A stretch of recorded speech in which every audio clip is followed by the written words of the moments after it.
Bonjour Joseph Boukal. Bonjour madame. Voilà, Joseph Boukal, vous faites partie de l'intersyndicale des enseignants de Ziguinchor. Récemment, vous étiez en mouvement d'humeur pour alerter sur le cas d'un enseignant qui a été agressé. Est-ce que vous pouvez revenir sur cette situation? Qu'est-ce qui s'est passé exactement? Voilà, donc, préciser d'abord que l'enseignant n'a pas été agressé par un élève, mais plutôt il a été agressé par un jeune. Oui. Comme les jeunes qui jouent le football au niveau de l'école. D'accord. Mais ce n'est pas un élève. Oui. Donc, cela est arrivé donc le vendredi passé, dans l'après-midi, au moment où il déroulait des cours de renforcement à l'endroit des élèves du CM2. Oui.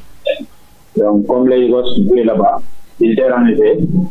Donc, il a sollicité des élèves là pour qu'ils se déplacent, pour lui permettre de terminer ses enseignements dans la quiétude. Oui. Mais malheureusement, il y a un récalcitrant qui a attendu quand il est vers sa classe. Il a empoigné le derrière et il a asséné des coups de poing au visage. D'accord. Donc, ce qui a motivé une plainte qui a été déposée par l'école. Et donc, nous, en tant que syndicat, on a été saisis de la question. Et nous avons auditionné donc la victime. Et nous avons pris la résolution de faire un arrêt de travail le lundi 24 avant-hier. Oui. 24 heures sans cours.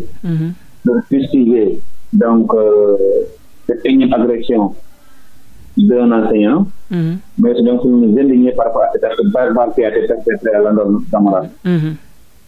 Mais nous avons aussi donc demandé à ce que donc le dossier soit poursuivi par la justice, que le jeune soit jugé et qu'il soit donc vraiment condamné, donc selon donc les dispositions régaliennes de la loi, par rapport à l'acte qu'il a commis, donc la flagrance délit d'avoir donc agressé délibérément donc le collectif de Guédiawaye. D'accord. Et cela s'est passé donc à l'école élémentaire de Belfort dans la commune. Et après l'arrêt de travail ce lundi 24 mars, qu'est-ce que vous comptez faire encore pour vous faire entendre, pour arrêter ce phénomène? Bon, nous avons déjà fait un arrêt de travail le lundi 24. Oui. Suivi d'une déclaration que nous avons mise au niveau de la presse, donc pour alerter l'opinion publique nationale et internationale par rapport donc à ces forfaitures qui se font au niveau donc de la corporation enseignante, les agressions tout à début, parce qu'il y en a eu plusieurs. Il y en avait à Bignona, il y avait à Issouy, récemment il y en avait donc à Barkéli dans l'est de Linguère. Exactement.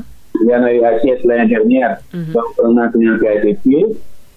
Donc, il y en a eu à Bou, à Kaolack. Donc, récemment, il y en a eu à Bukowski, donc avec les jeunes qui ont insulté donc, les enseignants là, dans les réseaux sociaux. Toute cette violence, nous avons dit qu'il ne faut pas s'arrêter. Parce que l'enseignant, quand même, est un être vraiment important dans la chaîne. Donc, c'est lui donc, qui donne le savoir aux enfants. C'est lui qui forme donc, les futurs dirigeants de ce pays. Donc, tous les médecins et autres, là, les présidents, les ministres sont passés dans l'enseignement. Donc, nous ne sommes pas n'importe qui. Donc, la population nous veut respect. Donc,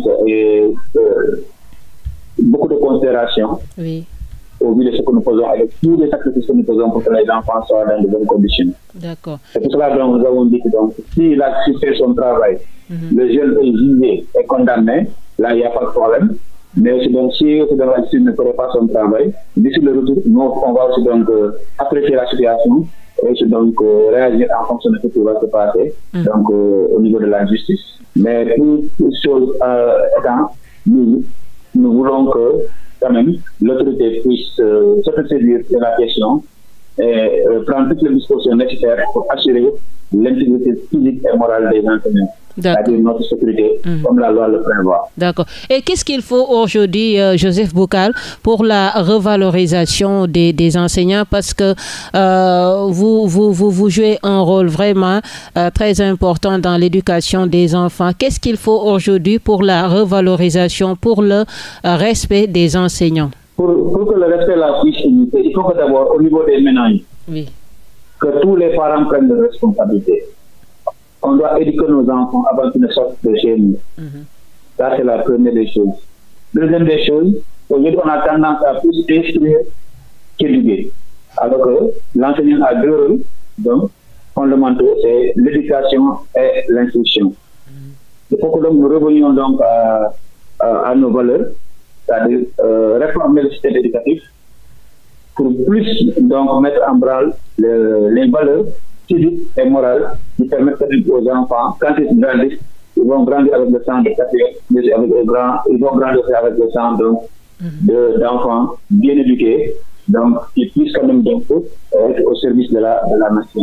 Je pense que si on fait ces choses-là, et aussi donc essayer donc de redonner donc vraiment à l'enseignant vraiment son titre d'antan, redonner son blason, je pense que ce serait important pour que quand même qu'on puisse retrouver une accalmie au niveau donc des écoles. Parce que nous sommes en train de copier trop sur le blanc, alors que l'éducation donc des enfants blancs et la nôtre n'est pas la même. Nous avons donc des exigences, nous avons donc des rigueurs. Donc chez les tubaab, ce n'est pas la même chose. Je pense que donc il ne faut pas qu'on confonde les choses. Même si ce sont les bailleurs qui financent l'éducation, je pense que nous devons avoir cette indépendance, cette manie, cette intelligence de pouvoir quand même greffer l'utile à l'agréable, c'est-à-dire intégrer carrément donc, nos préoccupations, donc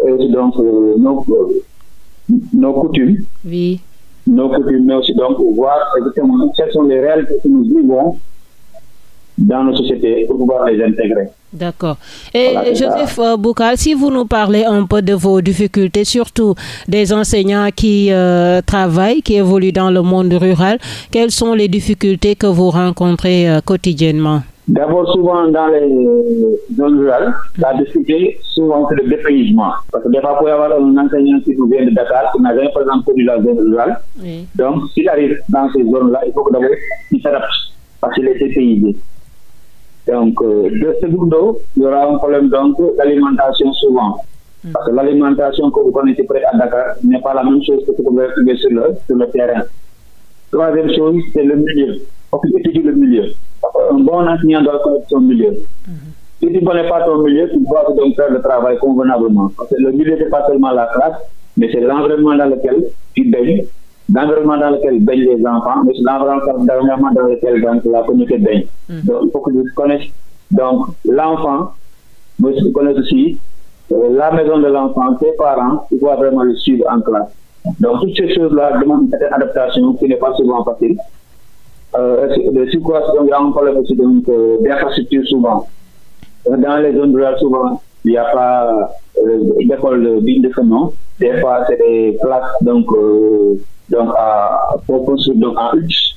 Donc, c'est ce qu'on appelle les abris provisoires. Donc, les intrants pédagogiques aussi manquent. Les documents, donc la craie et autres, donc les fournitures, souvent, c'est des choses qui manquent. Et vous voyez souvent que ce sont les enseignants qui prennent de leur poche quand même pour prendre en charge les difficultés de ces enfants, ce que rencontrent les enfants sur le terrain. Bref, pour dire que donc, comme on le dit souvent en Wolof, l'enseignant qui est un FM, et tout ça, je disais donc que l'enseignant mérite respect, donc considération dans la société pour que quand même on puisse faire notre travail correctement. D'accord. Dernière question, Joseph Boukal, vous êtes syndicaliste et aujourd'hui on parle de pacte de stabilité sociale malgré les difficultés que les travailleurs rencontrent. Vous êtes pour ou contre ce pacte, la main tendue par le président Bassirou Diomaye Diakhar Faye pour la stabilité? Tout dépendra de ce qu'ils vont proposer aux gens, donc lors de ces négociations, de ces rencontres. Donc, s'ils disent aux Sénégalais que le pays est difficile, donc il faut d'abord que nous montrent des actes concrets qui prouvent que actuellement, comme ils sont en train de serrer la ceinture pour que la tendance soit renversée. Mais ce que nous ne pouvons pas accepter, qu'on nous demande un pacte de stabilité à un moment où ils sont dans les mêmes pratiques que ce qui se faisait auparavant. Quand les syndicats ne sauront l'accepter.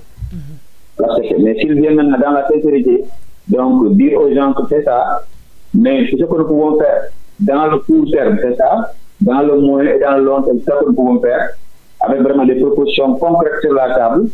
Je pense que nous sommes tous des Sénégalais. Nous répondrons à l'appel quand même pour donc, sortir donc, le pays de cette temple-là. Joseph Boukal, je vous remercie d'avoir répondu à nos questions. Je rappelle que vous faites partie de l'intersyndicale des enseignants de Ziguinchor, Joseph. Merci beaucoup, madame. Joseph... Et merci pour l'opportunité que vous m'avez donnée. D'accord. Merci, Joseph Boukal.